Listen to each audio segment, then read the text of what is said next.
So last night's win over the Dallas Mavericks means the Oklahoma City Thunder have improved to 22-1 on the year. As we all know, J-Dub, who was an all-star last season, missed the start of this year while recovering from a wrist injury that he got surgery on over the offseason. Now, J-Dub just played his fourth game of the season last night, so it is clear that the Thunder are somehow exceeding expectations they had to start the year. They are currently, and I hesitate to say this, on pace to beat the Warriors' 73-9 record. They are 21-1, so at this pace, they would finish the season with 4 or 5 losses. Now, I know it is still early, but all the signs are pointing me towards the fact that this team is even better than they were last year. Now, in J-Dub's absence, the Thunder have really relied on a deep rotation and really playing team ball. The rotation has remained pretty similar to last season, but I think there's been a huge emphasis on team minutes, going deep into the bench. And one of those guys that they plucked up off of the bench has been AJ Mitchell. He's gained a lot of minutes, and we've seen a massive leap from him this year. Now, comparing AJ's stats from last season to this season, in a 10-minute increase in minutes per game, we've seen a jump from 6.5 to 15 points per game, with increases across the board statistically. We've really seen a huge scoring jump from AJ Mitchell, who kind of slid into that J-Dub scoring role in his absence. His volume on makes, attempts, everything has gone up a lot in volume. He's getting a lot more touches out there. On the court, Mitchell has a really good pace of play. He's a good finisher. He's shooting over 50% on drives to the rim this year. He's a decent three-point shooter, and the most important thing to me is that he's really willing to play his role for the Thunder. So AJ has been a huge surprise for me and has been very impressive to start the season this year. And while he has taken a big leap this year, I also want to talk about more of a vibes leap I've seen from Chet Holmgren, who has essentially been the second option for this Thunder team to start the year behind Shai Gilgeous-Alexander. Now, on paper, Chet's production looks pretty similar to last season, but I've noticed a lot more from him this year, just playing with more swag. He's really been a huge spark plug for the Thunder this season. He can go on a lot of these hot stretches, whether it's from the mid-range where he has been really good this season, or he's putting the ball on the floor and creating his own shot, which I think has been a huge improvement from Chet this season. His impact on the game has been very noticeable, and I think Chet deserves a lot of credit for the success this Thunder team has had so far. I really like that tandem that we're seeing in the front court from them, with Chet at the 4 and Hartenstein at the 5. I think Chet is a really good off-ball defender. He's able to step over from help side and get a lot of contests, a lot of blocks. And then Hartenstein plays more of that enforcer role for them, obviously. He's a huge dude.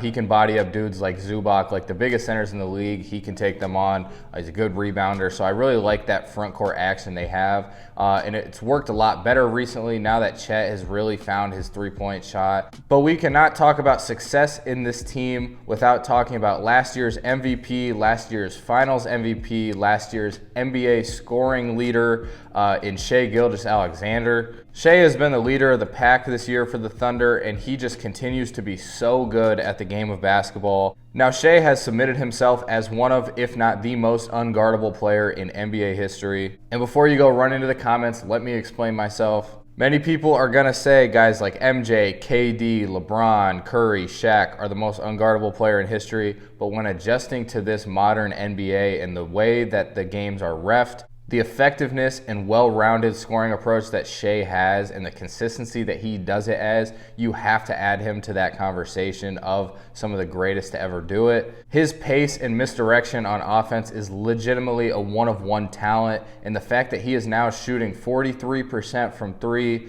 we all know how good he is from the mid-range. His finishing has been great, and you have to also mention his ability to get to the line. And whether you like it or not, drawing fouls is a talent, especially in this modern NBA where defense is such a technicality, how games are reffed, how fouls are called. I want you to think about it this way. If drawing fouls or foul baiting was so easy, why wouldn't everybody do it? Now, if you want to argue that superstars, especially SGA, get more calls than other guys, that is a fair argument, but I can't speculate that because I don't write the rules. I'm just looking at everything factually. Shai has gotten really good over the last couple seasons at changing his pace, really mastering his craft, getting guys to foul him when he goes to the hoop. So yes, the reffing can be an argument, but it's not relevant to my point point when I'm talking about how good this team has been. Simply numbers-wise, or just watching Shai play the game of basketball, it is very clear that this guy is at the top of the NBA when it comes to scoring, at winning games, at controlling the pace. And that consistency is just what convinces me so much on Shai as a player and how impactful he is towards the Thunder winning games. Through 23 games this season, Shai has not scored less than 23 points in a game.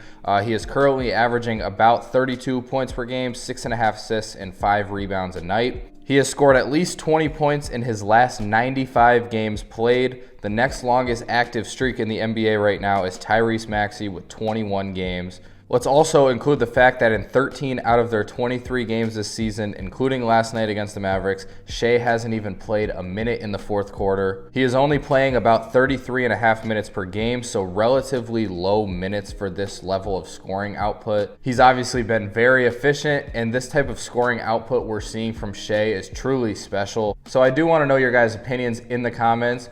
With the Thunder being 22-1 this year and how good Shai has looked, do you guys think that he is deserving or is going to win the MVP again this year? And if not, make sure to let me know who you think will win the MVP this year. Make sure to let me know in the comments. As I mentioned earlier, the Thunder have the chance to beat the Warriors' 73-9 record. And while yes, this can be an overshot, it's actually totally not ruled out. What sells me a little bit with this team is the fact that it doesn't look like they're on a run. It doesn't look like they're on a hot streak. It kind of just looks like this is how the Oklahoma City Thunder are. They've gotten this 22-1 record, not even close to being at full strength. Like mentioned earlier, J-Dub just played his 4th game of the season, so he missed 19 games. Chet has missed 4 games. Aaron Wiggins has missed 11. Hardenstein has missed 4. Lou Dort has missed 8. Alex Caruso has missed 8.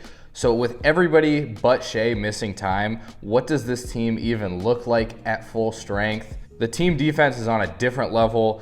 They're number 1 in the NBA in defensive rating. They're the number 3 team offense. Their average point differential per game is plus 15.5 points, so they're not just beating teams, they're beating teams easily. Let me also remind you that this team has just an average age of 24.5 years old, and almost the entire roster is under contract for at least this season and next season. So yeah, this stretch has been truly incredible what we're seeing from the Oklahoma City Thunder right now, especially coming off a championship last season. So let me know any opinions you guys have on the Thunder. Do you have a specific team you think can beat them in the playoffs? Make sure to let me know in the comments. I'd love to hear your guys' takes. And with that, that's all I have for today's video. If you like these kinds of videos, please consider subscribing. Make sure to follow me on Instagram at peace.hoops. And that's all I have for this one. I'll see you guys in the next one. Peace.